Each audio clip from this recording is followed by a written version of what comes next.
جی S herbal wholesale ayurvedic ادویات کا قابل اعتماد مرکز۔ تجارت کے خواہش مند حضرات کو ہم مکمل ٹریننگ دیتے ہیں۔ ہمارے ساتھ تجارت کر کے بھرپور پیسہ کمائیں۔ علماء کرام، حفاظ، ڈاکٹرز اور میڈیکل والوں کے لیے خصوصی رعایت۔ تفصیلات کے لیے ابھی رابطہ کریں۔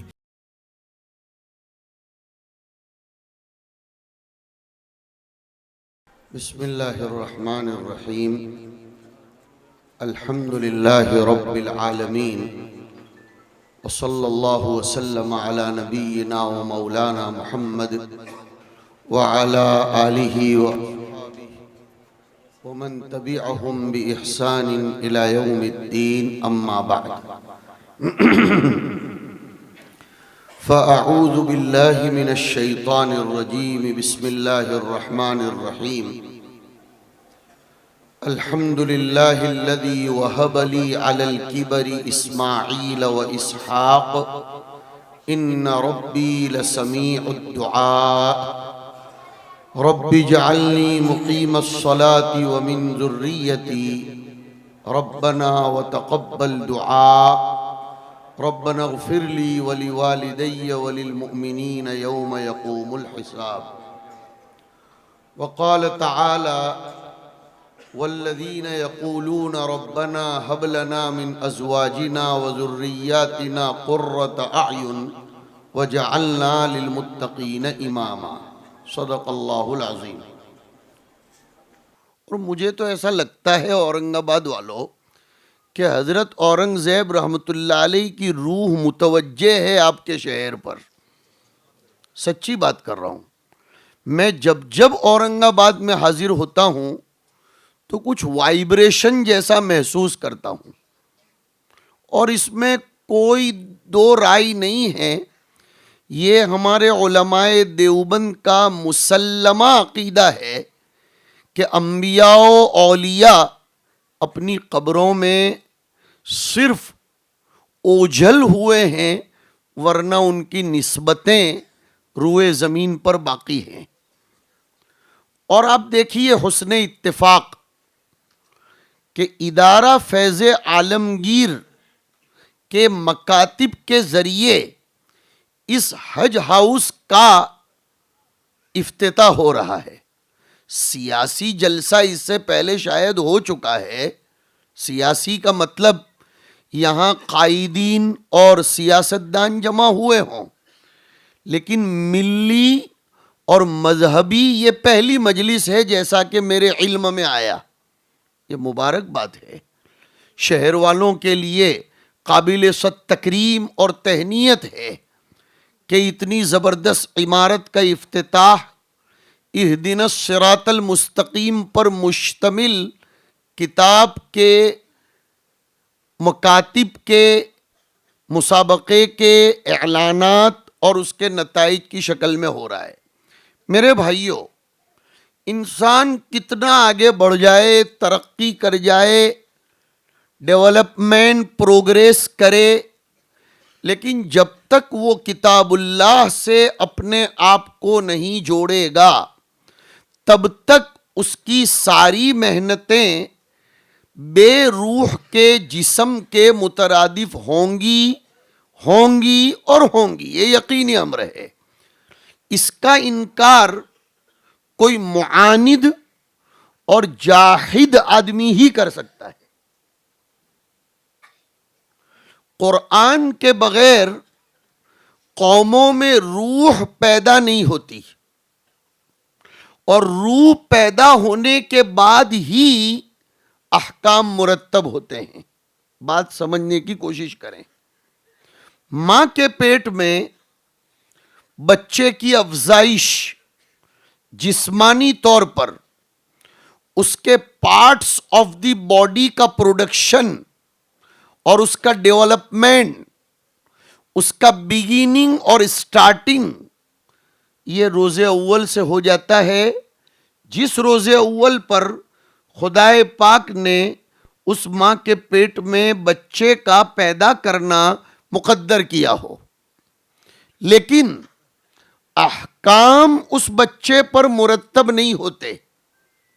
حمل کے جو احکام ہیں، اس کے وضع کے، اس کے اسقاط کے، اس کے استقرار کے اور اس کے اوپر لاگو ہونے والے دیگر جتنے بھی احکام ہیں، وہ 4 مہینے کے بعد جب اس بچے کے اندر روح پھونک دی جاتی ہے تو اب ایک مستقل ذمہ داری کا آغاز ہوتا ہے، مستقل ذمہ داری کا، اور پھر شریعت اس حمل سے بحث کرنا شروع کر دیتی ہے۔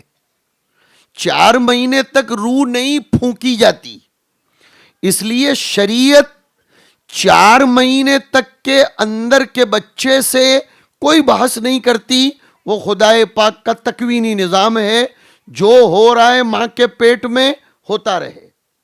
لیکن 4 مہینے ختم ہونے پر اس بچے کے اندر روح پھونکی جاتی ہے تو اب شریعت کے قوانین، ضوابط وغیرہ وغیرہ یہاں تک لاگو ہو جاتے ہیں کہ 4 مہینے استقرار کے ہو گئے، اب دنیا کا کوئی ایکسپرٹ ترین ڈاکٹر بھی یہ کہہ دے کہ یہ بچہ لولا، لنگڑا، ناقص الخلقت پیدا ہوگا، تب بھی اس عورت کے لیے اس کے حمل کا ساقط کروانا کسی بھی شکل میں جائز نہیں ہے، اس لیے کہ روح پھونک دی جا چکی، اب اس کو منظر عام پر لانا ہے۔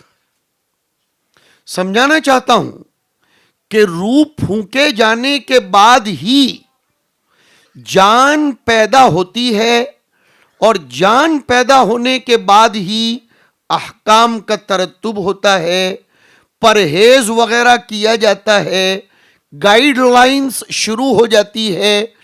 ویسے ہی یہ پوری دنیا جب تک اس میں قرآن کریم کی روح نہیں پھونکی جائے گی تب تک اس سے شریعت کو کوئی لینا دینا نہیں ہے، اور یہی مطلب ہے، علماء یہاں براجمان ہیں اس بات کا جس میں یہ فرمایا گیا کہ احکام شریعت کا مکلف مسلمان ہے، اس لیے کہ اس کی لائف میں روح ہے، فروع شریعت کے مخاطبین یہ مسلمان ہیں، اس لیے کہ ان کی زندگی میں روح ہے۔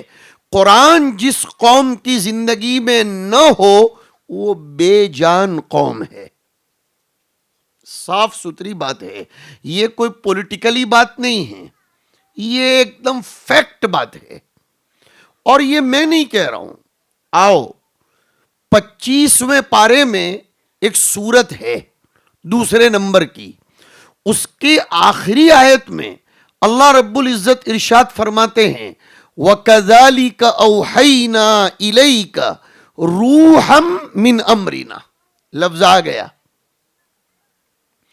انسان کے بدن میں جو روح ڈالی جاتی ہے اس کے لیے نفخنا کا لفظ آیا، اور انسانیت کے اندر جو روح ڈالی جاتی ہے، میں نے لفظ بدل دیا، انسان کے انسان بن کر پیدا ہونے کے لیے جو روح پھونکی جاتی ہے اس میں فنفخنا کا لفظ آیا، لیکن انسانیت کی صفت سے متصف کرنے کے لیے جو عمل مبارک سر انجام دیا جاتا ہے اس کو اوحینا بولا جاتا ہے۔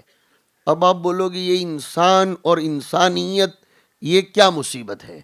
میں اپنے طلباء سے سبق میں کہا کرتا ہوں، آپ سب کو بھی سناتا ہوں، دجال کا خروج، دجال کا ظہور گرچہ جب ہوگا تب ہوگا، لیکن دجالیت کا ظہور ہو چکا ہے۔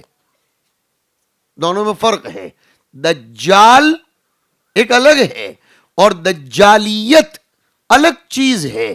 ویسے ہی انسان ہونا الگ ہے اور انسانیت پر اپنے آپ کو جمانا یہ الگ چیز ہے، اور کمال انسان بن کر پیدا ہونا نہیں ہے، کمال انسانیت کے ساتھ زندگی گزارنا ہے۔ یہ جملے بہت قیمتی ہیں، خدا کرے کہ سمجھ میں آ رہے ہوں۔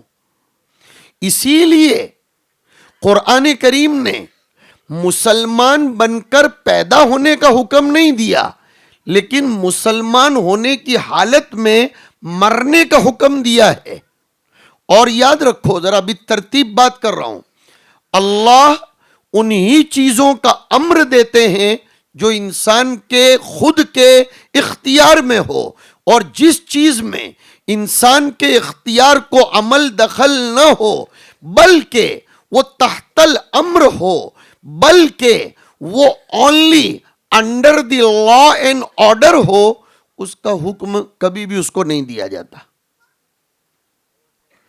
مسلمان بن کر پیدا ہونا یا کافر بن کر پیدا ہونا کسی کے بس میں نہیں ہے، پیدا ہونا ہی کسی کے بس میں نہیں ہے نا بھیا، پیدا ہونا ہی کسی کے بس میں نہیں ہے، وہ تو اللہ پیدا کر دے تو آدمی ہو جاتا ہے، لیکن پیدا ہونے کے بعد اب انسان کے اختیار کا آغاز ہوتا ہے۔ کچھ لوگ آج کل ایک بہانہ بتاتے ہیں اور بناتے بھی ہیں۔ جب ہمارے دعوت و تبلیغ کے ساتھی علماء کرام جب ان کو گشت کر کے یا بیان کر کے کسی چیز کی طرف بلاتے ہیں تو وہ کچھ ساتھی کہتے ہیں مولانا دعا کر دینا یا امیر صاحب دعا کر دینا ہمیں بھی آپ کی طرح ہدایت مل جائے۔ واہ بھائی، تو پھر بیٹھے بیٹھے ایسا کیوں نہیں کہتے دعا کر دینا، میں دکان نہیں کھولتا ہوں سٹی چوک کی یا فلاں جگہ کی، آپ دعا کر دینا مفتی صاحب مولانا صاحب میرے گھر میں پیسہ آ جائے۔ یہ کیسی بری گت کی باتیں ہیں کہ پیسہ کمانے کے لیے تو مولانا اور مفتی صاحب کے حوالے نہیں کیا جاتا، اور ہدایت کے لیے کہ آپ دعا کر دینا ہمیں ہدایت مل جائے، اور پھر اعتماد کر کے بھی بیٹھتے ہیں کہ میں نے تو فلاں حضرت جی سے، فلاں مفتی جی سے، فلاں امیر صاحب سے اور فلاں دامت برکاتہم سے کہہ دیا ہے، میرے لیے تو کون کون سی خانقاہوں میں دعائیں ہو رہی ہیں ماشاءاللہ، میں تو اطمینان سے بیٹھا ہوں۔ یہ ایڑے قسم کے لوگ ہیں جو ایسی بات کرتے ہیں۔ نہیں میرے بھائیو، ہدایت تو خود مانگنی پڑتی ہے، جی ہاں خود مانگنی پڑتی ہے۔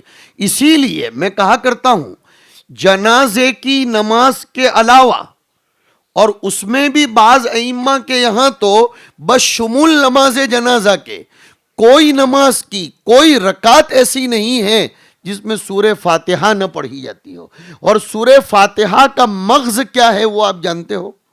سورہ فاتحہ کا لب لباب کیا ہے؟ وہ یہ ہے جو میں سنا رہا ہوں، اہدنا الصراط المستقیم، یہ سورہ فاتحہ کا پورا خلاصہ ہے۔ جی ہاں، وہ یہ دعا منگوانے کے لیے شروع میں اللہ کی تعریف کروائے، ورنہ اللہ کو تعریف کی کوئی ضرورت نہیں ہے، وہ تو مسلم تعریف کردہ، تعریف شدہ اور معرف ہے۔ اسی لیے تو روایتوں میں آیا، حدیث شریف میں آیا، اگر ساتوں آسمان و زمین مل کر میری بزرگی کے گن گائیں، ما زاد فی ملکی شیئن، میری حکومت میں کوئی بڑھوتری ہونے والی نہیں، اور ساتوں آسمان و زمین مل کر اگر اتر آئیں اسٹرائک پر کہ ہم خدا کی تعریف نہیں کریں گے، خدا کے گن نہیں گائیں گے، خدائے غنی نے یہ اعلان کر دیا ما نقص من ملکی شیئن، میری بزرگی میں کچھ بھی کمی ہونے والی نہیں، تم تعریف کرو گے تمہارا مقام بڑھے گا، میرا مقام نہیں بڑھے گا۔ دعا کا طریقہ سکھایا گیا، اسی لیے ایک حدیث شریف یاد آئی، ایک صحابی مسجد نبوی میں دیہات سے تشریف لائے تھے، انہیں زیادہ معلومات نہیں تھی، آداب کا اور تہذیب کا پتہ حاصل کرنے ہی تو آئے تھے، دعا کرنے بیٹھ گئے۔ سنیے بات کو، اب انہوں نے ڈائریکٹلی اللہ تعالیٰ سے اپنے مقصود کا مطالبہ شروع کر دیا کہ اللہ مجھ کو یہ دے، یہ عنایت فرما، یہ عنایت فرما۔ حضور کے کان لگے ہوئے تھے، حضور نے فرمایا عجلت ایھا المصلی، اے نماز پڑھنے والے تو بہت جلدی کر رہا ہے، سمردھی پر چڑھنے کے لیے بھی پہلے سٹی کے بازاروں سے گزرنا پڑتا ہے، پہلے تو لوکل راستوں کو پاس کرنا پڑتا ہے، پھر کچی گھاٹی کے پاس سے سمردھی پر آدمی چڑھتا ہے، اور پھر جب اترنا ہو تو بھی لوکل راستوں کو اختیار کرنا پڑتا ہے۔ سمردھی ڈائریکٹ فائنل ڈیسٹینیشن پر نہیں لے جاتا، ایسے ہی کوئی آدمی خدا پاک سے ڈائریکٹ مانگنا شروع کر دے، اے اللہ مجھ کو فلاں فلاں دے دے، حضور نے فرمایا نہیں نہیں نہیں، دعا کا طریقہ حضور نے سکھایا، پہلے اللہ کی تعریف کرو، اللہ کی حمد و ثنا بیان، مراٹھی میں کرو، گجراتی میں کرو، میمنی میں کرو یا انگلش میں کرو، عربی میں کرو، ساری زبانوں کو اللہ جانتے ہیں، اس لیے کہ انہوں نے ہی تو پیدا کیا ہے۔ وہ سورہ روم میں فرماتے ہیں وَمِنْ آیَاتِهِ اخْتِلَافُ أَلْسِنَتِكُمْ وَأَلْوَانِكُمْ، کہ اس کے مظاہر قدرت میں ہے زبانوں کا بدلنا اور رنگ کا بدلنا۔ جس زبان میں بھی آتا ہو دعا کرو۔ یہاں سے ہی حج ہاؤس کے پلیٹ فارم سے کہہ دوں، ٹریننگ کیمپ تو کل سے شروع ہوگا، لیکن بات نکل پڑی تو کہہ دوں، حج کے دوران ضروری نہیں ہے کہ کتاب لٹکا کر اسی کتاب کے تابع ہو کر دعائیں کریں، مراٹھی میں بھی کر لینا، کعبہ کے ارد گرد، مینا میں، مزدلفہ میں، عرفہ میں، قبول ہے۔ بس خدا سے مانگو، ادب کے ساتھ مانگو، اور ایڑی چوٹی کا زور لگا کر عزم مصمم کر کے مانگو، تو پہلے اللہ نے اپنی تعریف کروائی۔ اور میں نے جو کہا نا، اصل مغز یہ ہے، اہدنا الصراط المستقیم، اے اللہ تو صراط مستقیم کی ہدایت دے دے۔ اب مصیبت یہ ہے کہ اس زمانے میں ہر آدمی اپنے ہی نظریات کو سمجھتا ہے کہ میں جس ڈگر پر چل رہا ہوں وہی صراط مستقیم ہے۔ حق تعالی شانہ جانتے تھے، اس لیے انہوں نے خود اس کی وضاحت فرمائی، صراط مستقیم ان لوگوں کا راستہ ہے جن پر تیرا انعام ہوا، اور انعام ہی کافی نہیں بلکہ جن پر تیرا غضب نہ ہوا ہو اور جو راستہ نہ بھٹک گئے ہوں۔ اس لیے کہ انعام محض یہ تو یہود پر بھی ہوا ہے، اذکروا نعمتی اللتی انعمت علیکم۔ عجیب عجیب عجیب بات کر رہا ہوں میں آپ کو، اگر سمجھ میں آ جائے تو قرآن کریم کو چومنے اور اس کو سینے سے لگانے کو طبیعت کرے گی، کہ اگر صرف قرآن نے اتنا کہا ہوتا کہ صراط مستقیم ان لوگوں کا راستہ ہے جس پر تیرا انعام ہوا، تو یہود کہتے کہ انعام تو اللہ کا ہم پر بھی ہوا ہے، اور قرآن خود کہہ رہا ہے کہ اذکروا نعمتی اللتی انعمت علیکم وانی فضلتکم علی العالمین۔ تو اگر انعمت علیہم پر آ کر قرآن اپنی بات کو اٹکا دیتا تو یہود بے بہبود اپنے منعم علیہم ہونے کے اور اپنے طور و طریق اور اپنے کلچر و ثقافت کو صراط مستقیم بتاتے۔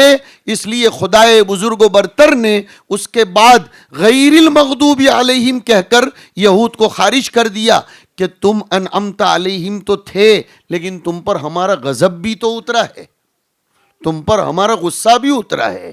انعام کسی کو دیا جائے اور استاذ ناراض بھی ہو تو وہ کوئی مطلب نہیں۔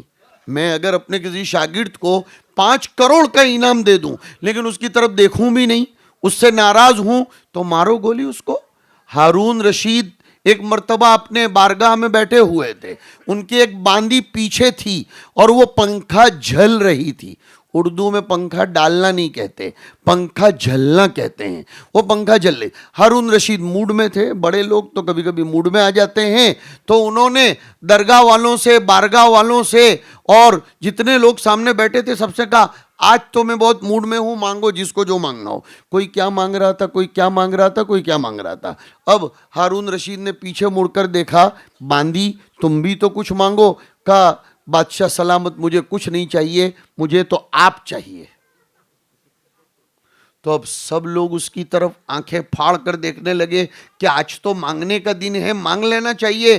بادشاہ سلامت نے کہا یہ ہے عقل مند باندی، اس لیے کہ جس نے جو مانگا وہ لمیٹڈ لے لے کر چلا جائے گا، اور اس نے تو مجھے مانگا، لہذا یہ سب کچھ اسی کا تو ہے۔ حسن بصری لکھتے ہیں خدا سے نہ جنت مانگو نہ جہنم کی، جہنم سے اللہ کی پناہ طلب کرو، خدا سے خود خدا مانگو، خدا سے خود خدا مانگو، خدا مل گیا، سب کچھ ملنا یقینی ہے۔ اور یہی بات ابن ماجہ شریف کی روایت میں فرمائی گئی کہ جب جنتی اپنے اپنے فلیٹس میں اور اپنے اپنے رومز میں جگہ لے لیں گے، سب کچھ مل جائے گا، حور عین بھی مل جائے گی اور سب کچھ ملے گا۔ اب اللہ تعالیٰ فرمائیں گے اور کچھ چاہیے؟ جنتی کہے گا سب کچھ تو مل گیا، اللہ آپ کس کی ضرورت؟ تو اللہ فرمائیں گے احل علیکم رضوانی فلا اسخط بعدہ ابدا، کہ تم کیسے لوگ ہو، تمہیں جو مانگنا چاہیے وہ تو مانگتے نہیں، آج میں نے تم کو جنت دے دی، لیکن اگر میں تم سے ناراض ہو جاؤں اور تم کو آئندہ کل نکال دوں تو تم کیا کرو گے؟ لو اب میرا اعلان ہے، میں تمہارے اوپر اپنی رضامندی نازل کرتا ہوں، اور آج اعلان کرتا ہوں اب میں تم سے کبھی بھی ناراض نہیں ہوں گا۔ یہ ہے صراط مستقیم۔ اب خدا کو راضی کیسے کیا جائے؟ خدا کو راضی کیسے کیا جائے؟ ہماری بات اصل تو یہ چل رہی ہے، صراط مستقیم یہ اسی راستے کو کہتے ہیں کہ ان لوگوں کا راستہ جن پر خدا پاک کا انعام ہوا، خدا کے غضب سے وہ بچے، جس کا دوسرا مطلب یہ ہے کہ خدا کی رضامندی انہیں حاصل ہوئی۔ خدا کی رضامندی حاصل کرنے کے لیے نبی کی سنتوں کی پیروی کرنا لابدی اور یقینی اور فیکٹ امر ہے، اس کے بغیر خدا کبھی بھی راضی نہیں ہوتے۔ نبی کی سنتوں کی پیروی کیے بغیر، نبی کی سنتوں میں سے ایک سنت قرآن کریم کو صحیح ڈھنگ سے پڑھنا ہے۔ ہاں، نبی جیسی نماز پڑھنا جیسے ضروری، نبی جیسا حج کرنا جیسے ضروری، نبی جیسی تسبیح پڑھنا جیسے ضروری، ویسے نبی جیسا قرآن پڑھنا بھی ضروری۔ اور ہم تو کہتے ہیں عاشق کامل عشق کے کمال تک نہیں پہنچ سکتا جب تک وہ معشوق کی اداؤں کی نقالی نہ کرے۔ لہذا ان مکاتب میں جو قرآن کریم کو صحیح ڈھنگ سے پڑھنے کا طریقہ سکھایا جاتا ہے، اس پر زور دیا جاتا ہے، اس کی تاکید کی جاتی ہے، آج سینہ تان کر حق گوئی کی طبیعت کے ناطے کہہ رہا ہوں، تجوید کے بغیر ایمان ناقص رہتا ہے۔ تجوید کے ساتھ اگر قرآن نہیں پڑھا، ایمان خالی بولنے کا، رٹنے کا، گنگنانے کا اور صرف چیخنے چلانے کا نام نہیں ہے، ایمان اتباع رسول کا نام ہے۔ اور اتباع رسول میں صرف نماز کی حرکات و سکنات ادا کرنا نہیں کہتے، بلکہ ایمان کامل بنتا ہے تب جب نبی کی اداؤں کے مطابق قرآن کریم کو پڑھا جائے۔ اسی لیے ایک عاشق رسول تھے، وہ تجوید کی تعریف ہی کرتے ہیں کہ یقرؤونہ کما انزل، کہ اللہ کے رسول پر جس انداز میں قرآن نازل ہوا اور جبرائیل امین نے جس انداز میں قرآن پڑھ کر حضور کو سکھایا، اس انداز میں پڑھنا۔ گویا نبی کی اداؤں کی نقل تجوید کی رعایت کرتے ہوئے جو بچے پڑھتے ہیں، آگے کا میرا جملہ سنیے اور خوشیاں منائیے، اور اس ادارہ فیض عالمگیر کو مبارکباد دیجیے کہ جو بچہ نبی کی اداؤں کی نقل کر کے قرآن پڑھتا ہے، وہ عشق نبوی کے مدارج کو طے کرتا ہوا ترقی کرتا چلا جاتا ہے، وہ ترقی کرتا چلا جاتا ہے۔ اور بچپن سے جب عشق کی لو اس کے اندر لگ گئی، بچپن سے جب عشق رسول اس کے اندر پیوست ہو گیا، تو پھر بڑا ہونے کے بعد انشاءاللہ کبھی بھی اس سے کوئی چھین نہیں سکتا، اس لیے کہ کہا جاتا ہے بچپن میں جو نقوش نفوس پر مرتسم کر دیے جاتے ہیں، کبھی اس کو کوئی محو نہیں کر سکتا، کوئی اس کو ڈیلیٹ نہیں کر سکتا۔ بہت مبارکبادی کے قابل ہیں آپ لوگ کہ آپ کے شہر میں ایسی ٹیم، ایسے علماء اور ایسے مکاتب موجود ہیں جو عشق نبوی کی لو لگائے ہوئے ہیں۔ اس کو خالی تجوید کے نام سے مت پکارا کرو، بلکہ یہ کہو کہ ان مکاتب میں ایمان کو کمال کے ساتھ متصف کرنے کا طریقہ سکھایا جاتا ہے۔ اسی لیے احادیث کی کتابوں میں صرف تصوف و تزکیہ اور نماز روزے کا بیان نہیں ہے، کوئی حدیث کی کتاب ایسی نہیں ہے جس میں قراءات کا بیان نہ ہو، جس میں نبی کی اداؤں کا تذکرہ نہ ہو۔ پتہ چلا یہ بھی نبی کے ساتھ کی محبت کا پرخلوص طریقہ ہے۔ اس لیے میرے بھائیوں، قرآن کریم کو صحیح کرنے کی طرف توجہ جو دی جاتی ہے، اس کو اپنے اوپر ایک احسان مانو، اور احسان صرف بولنے سے نہیں ہوتا، شکریہ ادا کرنا پڑتا ہے۔ لئن شکرتم لازیدنکم، اگر شکر کرو گے، شکر بولا نہیں جاتا، شکر کیا جاتا ہے۔ ضرورت ہے اس بات کی کہ ہم اپنے دین کے ہر جز کو نبی کے طریقے کے مطابق ادا کریں. مجھے یاد آ رہی ہے اس وقت آپ لوگوں کی برکت سے حضرت جی مولانا الیاس صاحب رحمۃ اللہ تعالی علیہ کی ایک بہت گراں قدر بات، جو الحمدللہ اس ادارہ فیض عالمگیر میں ایک اچھی خاصی حد تک ہم دیکھ رہے ہیں. حضرت نے فرمایا کوئی مشن، مولانا الیاس صاحب فرماتے ہیں، کوئی مشن، کوئی تحریک، کوئی فکر، کوئی تنظیم، کوئی ادارہ ترقی نہیں کر سکتا ہے جب تک اس میں 3 چیزیں نہ ہوں. نمبر 1 اخلاص، نمبر 2 اتحاد فکر، سمجھاتا ہوں، نمبر 3 نہج صحیح.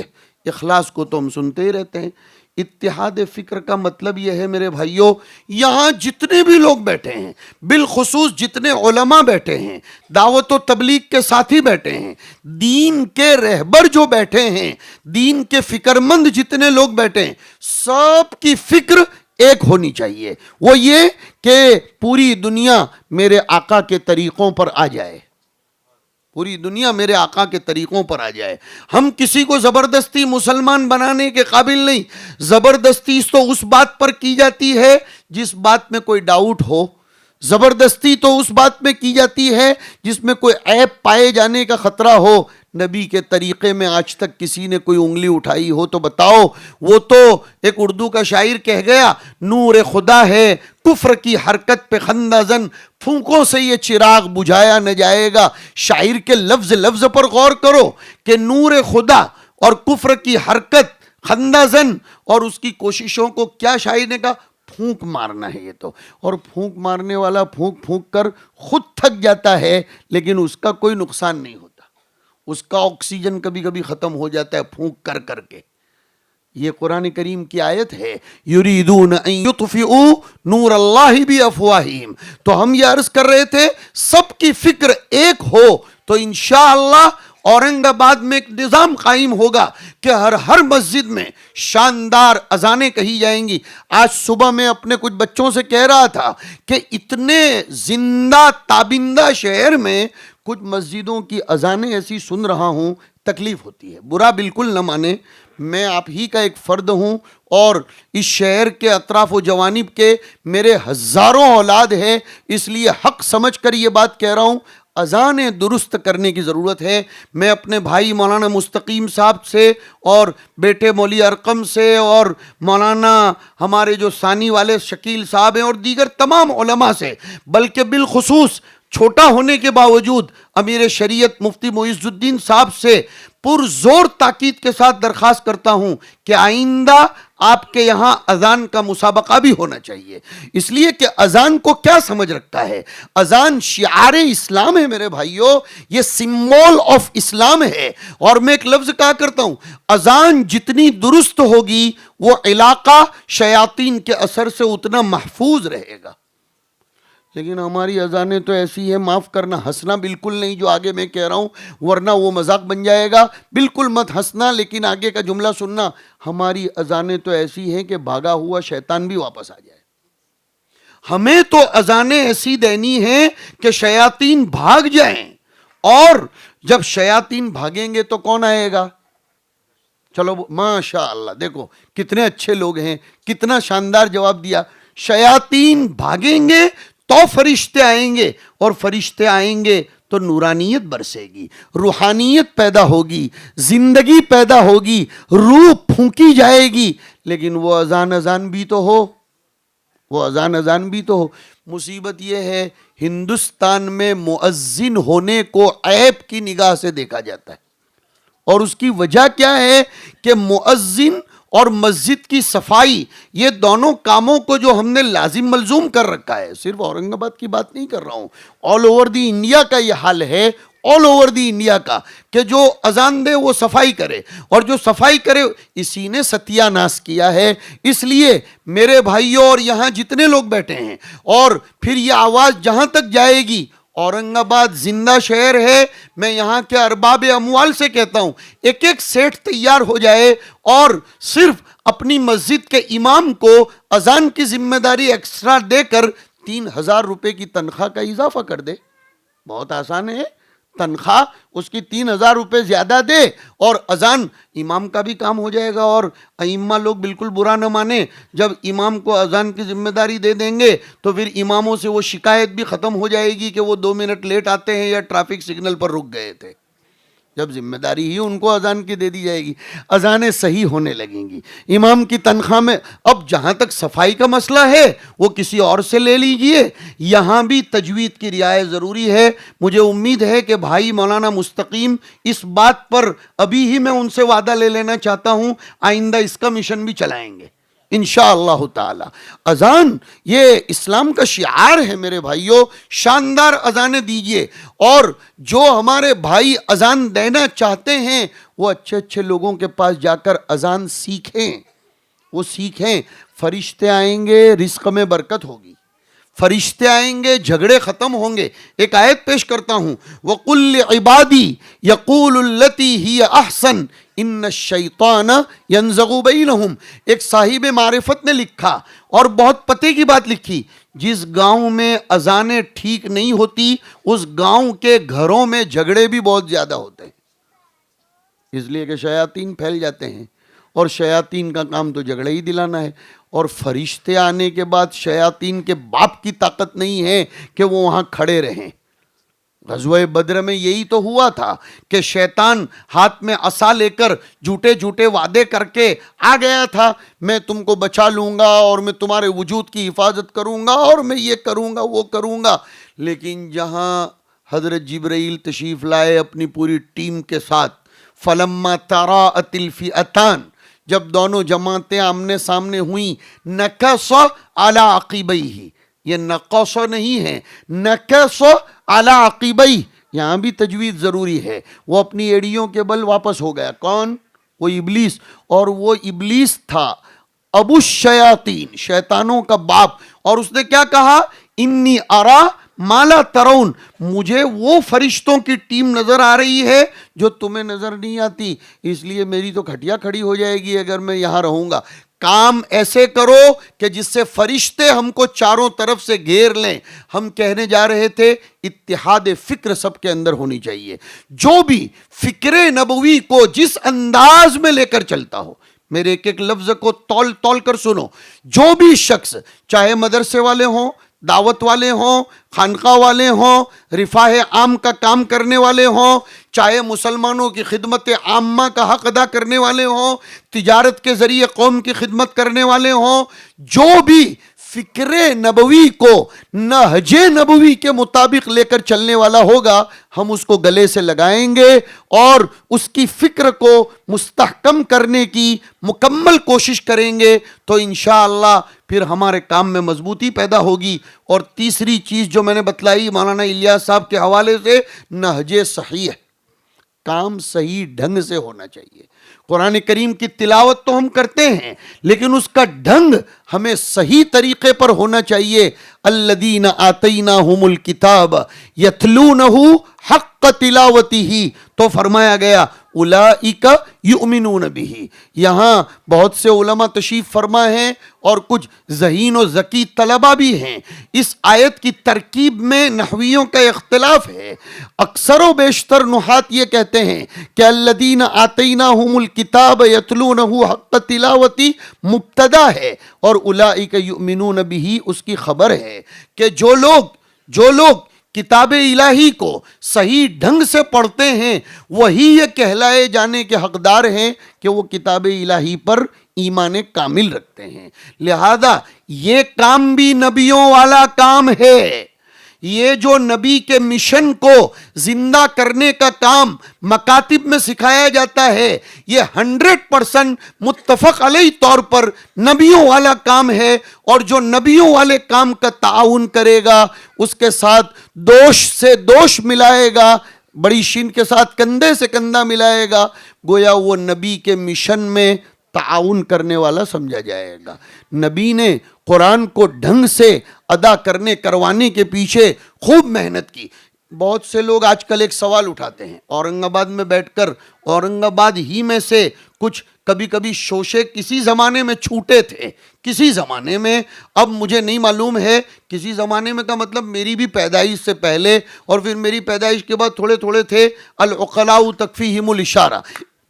ایک شوشہ یہ چھوٹا تھا کہ قرآن کریم کو سمجھے بغیر پڑھنے کا فائدہ ہی کیا رہتا ہے۔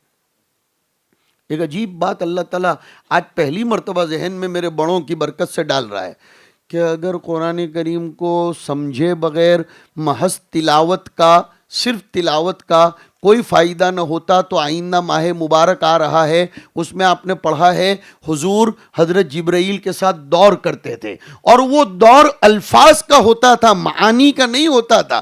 پتہ چلا حضور اس کو سر سر کر کے تلاوت کرتے تھے، جبرائیل تلاوت کرتے تھے۔ پتہ چلا تلاوت ایک مستقل عمل ہے، تلاوت ایک مستقل عمل ہے، بے سوچے سمجھے پڑھنا یہ بھی مستقل عبادت ہے۔ بے شک سمجھنا، اس کی تفسیر کو پڑھنا بزرگان دین کے ماتحت رہ کر یہ بہت اعلیٰ درجے کی بات ہے، لیکن ایسے شوشوں کے اندر میں نہیں آنا چاہیے۔ کوشش کیجئے بزرگوں کی ماتحتی میں رہ کر اس کو سمجھنے کی، لیکن قرآن کریم کی تلاوت کو بھی اپنی زندگی کا معمول بنائیے۔ مگر آپ کو معلوم ہے، اب میں اپنی بات کو ختم کرنے کے در پہ ہوں، مجھے جو پیغام دینا ہے وہ اس درمیان دے گیا کہ دیکھیے، ایک ایم ڈی ڈاکٹر نے، ایک ایم ایس سرجن نے زبردست قسم کی دوائیں لکھ دی، لیکن وہ دوائیں اثر تبھی کریں گی جب اس کو اس کے طریقے کے مطابق لی جائے گی۔ ابھی میں گیا تھا کولہاپور، ایک بہت بڑے ہومیوپیتھک کے ڈاکٹر ہیں۔ ہومیوپیتھک کے دواخانے میں قدم رکھنے کی بھی جگہ نہ ہو، میں نے میری لائف میں فرسٹ ٹائم دیکھا، اتنا ماشاءاللہ۔ اور ان کا کہنا یہ تھا، اور مجھے سچ بھی لگا، کہ آل اوور دی انڈیا کسی بھی ہومیوپیتھک ڈاکٹر کے پاس دواؤں کا اتنا خزانہ نہیں ہوگا جتنا اس ڈاکٹر کے پاس تھا۔ مولانا سجاد صاحب کا بھی اس ڈاکٹر نے کولہاپور میں علاج کیا، مجھے بھی وہاں لے جایا گیا، اور وہ ڈاکٹر بڑے اکرام کرتے ہیں، اب تک ویڈیو کال پر میرے ساتھ بات کر کے دوائیں بھیجتے تھے۔ اب ہمارے کچھ احباب ان کے پاس لے گئے، اب انہوں نے مجھے دوائیں دی، مثال دے رہا ہوں، خود اپنے آپ پر جو بیتی وہی سنا رہا ہوں۔ انہوں نے دوائیں دی اور کہا کھانے سے آدھا گھنٹہ پہلے یہ ڈراپس ڈال کر پینے کا۔ میری جان پر یہی تو بات آ رہی ہے، اس لیے کہ ہمارے کھانے کے اوقات ہی طے کہاں ہوتے ہیں۔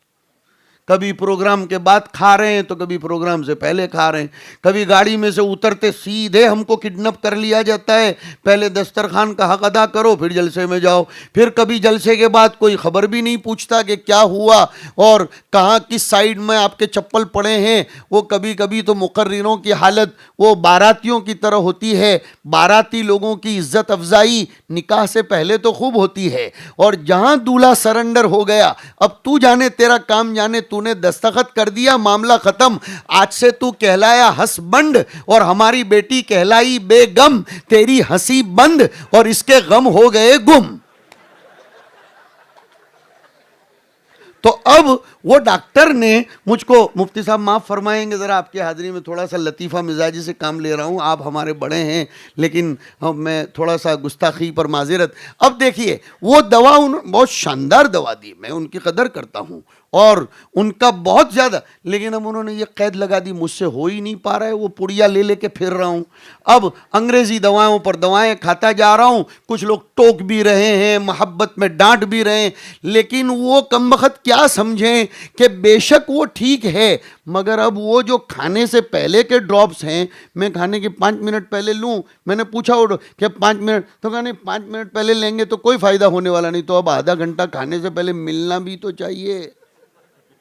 اب یہاں سے آؤ کہ ہومیوپیتھک دوا اس کے ڈھنگ کے بغیر لینے سے کوئی فائدہ نہیں، تو قرآن کریم کی تلاوت بغیر ڈھنگ کے پڑھنے میں کوئی فائدہ نہیں۔ آپ پڑھیں کتنا ہی پڑھیں لیکن اس کا ڈھنگ نہ ہو۔ اسی کو فرمایا گیا کہ کبھی کبھی قرآن کریم پڑھنے والا قرآن پڑھتا ہے لیکن قرآن اس پر لعنت برساتا ہے۔ میں صد سلام پیش کرتا ہوں مولانا مستقیم کو، ان کی ٹیم کو، اور شہر اورنگ آباد میں چلنے والے جملہ اداروں کو۔ الحمدللہ سبھی ادارے ہمارے ہیں اور ہم سب کے ہیں، لیکن مولانا کے کام سے جیسے میں نے شروع میں ذکر کیا، پھر اظہار کرتا ہوں میں بہت زیادہ متاثر ہوں، 100 مرتبہ سلام کرتے ہیں کہ یہ لوگ ڈھنگ کے ساتھ چھوٹے چھوٹے بچوں کو قرآن سکھاتے ہیں اور ان بچوں کو اسلامیات سکھاتے ہیں۔ میں نے شروع میں جو کہا تھا اس پر آ کر اب 5-7 منٹ میں گفتگو ختم کر دوں 9:45 پر، کہ قرآن ایک روح ہے، اس روح کو پھونکنے کی محنت ان مکاتب کے ذریعے ہوتی ہے۔ پھر قسم کھا کر اتنے بڑے ہال میں کہتا ہوں، قرآن کو سائیڈ پر رکھ کر جتنے ذکر و اذکار کیے جائیں، جتنی دعوت و تبلیغ کی جائے، جتنے مشن چلائے جائیں، قرآن کو سائیڈ پر رکھا کبھی انقلاب پیدا نہیں ہوگا، کبھی کسی کام میں جان پیدا نہیں ہوگی۔ ہمیشہ اپنا قائد، اپنا امام، اپنا رہبر اور اپنا لیڈر یہ قرآن کو بنانا پڑے گا، اور قرآن کے معانی تک پہنچنے کے لیے اس کے الفاظ کو پہلے سمجھنا پڑے گا، اور اس کے الفاظ کو سمجھنے کے لیے اس کے پروناؤنس پر دھیان دینا پڑے گا، اور اس کے پروناؤنس کو یہ کسی یوٹیوب سے نہیں سیکھا جاتا، اس کا پورا طریقہ ہی ہونٹوں سے ہے۔ میں جب بہت چھوٹا تھا، پہلے ہی دن تجوید کے کلاس میں گیا تو ہم لوگ تو گجراتی بولنے والے جو ٹھہرے، ہمیں نہیں معلوم تھا۔ مفتی صاحب ہمارے استاد حضرت شیخ الحدیث صاحب رحمۃ اللہ علیہ کے خاص لوگوں میں تھے، انہوں نے ہمیں کہا بھائی آج تو تم آئے ہو، جان پہچان ہوگی، آئندہ کل ہر طالب علم اپنے جیب میں شیشہ لے کر آئے۔ اب ہماری گجراتی میں شیشہ کہتے ہیں بوتل کو، وہ کانچ کی بوتل کو۔ اب ہم لوگ دوسرے دن سب کے سب کانچ کی بوتل لے کر گئے، سب لوگ۔ حاجی صاحب بیٹھے ہیں، وہ جانتے ہیں کہ گجراتی میں شیشہ اسی کو کہتے ہیں، خدا کرے کہ انہوں نے گجراتی کو زندہ رکھا ہو۔ ہاں تو ہم لوگ شیشہ، اب حضرت نے پوچھا بھائی شیشہ لے کر آئے ہو؟ ہم نے نکال کر بتایا۔ تو جو حضرت گرم ہوئے، اور میں بالکل سامنے بیٹھتا تھا، بالکل چھوٹا سا تھا، مجھے بلایا اور تپائی کے نیچے ان کی، وہ قاری صاحب ابھی بھی حیات ہیں، اللہ تعالیٰ ان کو زندہ با کرامت با سلامت رکھے۔ یہ بات میں سنا رہا ہوں 1980 کی۔ تو ہمیں بلایا، سامنے ہم بیٹھے تھے، چھوٹے سے تھے، تپائی کے نیچے سر ڈال کر جو مارا کہ تم اتنا بھی نہیں سمجھتے کہ شیشہ، لیکن خدا اس مار کو میرے لیے ترقی کا ذریعہ بنایا ہے۔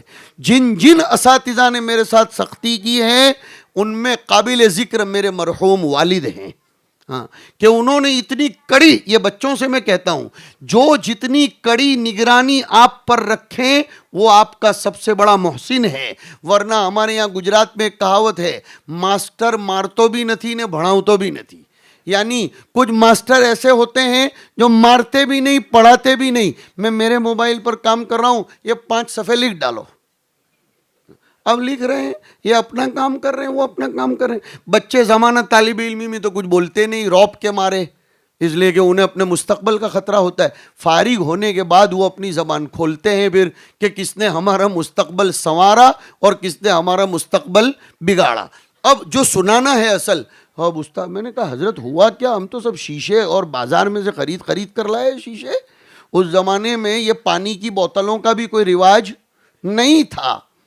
تو کہا نہیں کمبختو، ہم نے تم کو آئینہ لے کر آنے کا کہا تھا۔ تو ہم نے ہنستے ہنستے حضرت سے پوچھا، حضرت یہ تو درسگاہ ہے، اس میں آئینے کی کیا ضرورت؟ یہاں چہرہ سنوارا تھوڑا جاتا ہے۔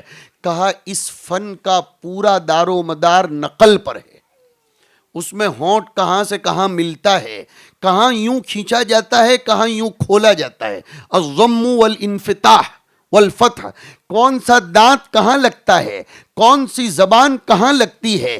یہ کمپیوٹر کے ماؤس کی طرح ہے، یہ کمپیوٹر کے ماؤس کی طرح کہ کمپیوٹر پر پورا پروگرام ہے، لیکن ماؤس کو آگے پیچھے کرو، وہ جا کر جہاں لگے گا وہاں ٹک ہو جائے گا۔ ایسے اللہ نے زبان اور دانت اور ساتھ میں یہ ناک اور یہ ہوا ایسی بنائی کہ یہ سب کی ملی جلی کیفیتوں کے بعد ادائے رسول سر انجام پاتی ہے، اور نبی کو اس قرآن سے بڑی خوشی ہوتی ہے۔ نبی ایسا قرآن سننا پسند فرماتے تھے۔ نبی کبھی کبھی فرماتے تھے عبداللہ ابن مسعود قرآن سناؤ، تو عبداللہ ابن مسعود نے فرمایا حضور آپ پر تو نازل ہوا۔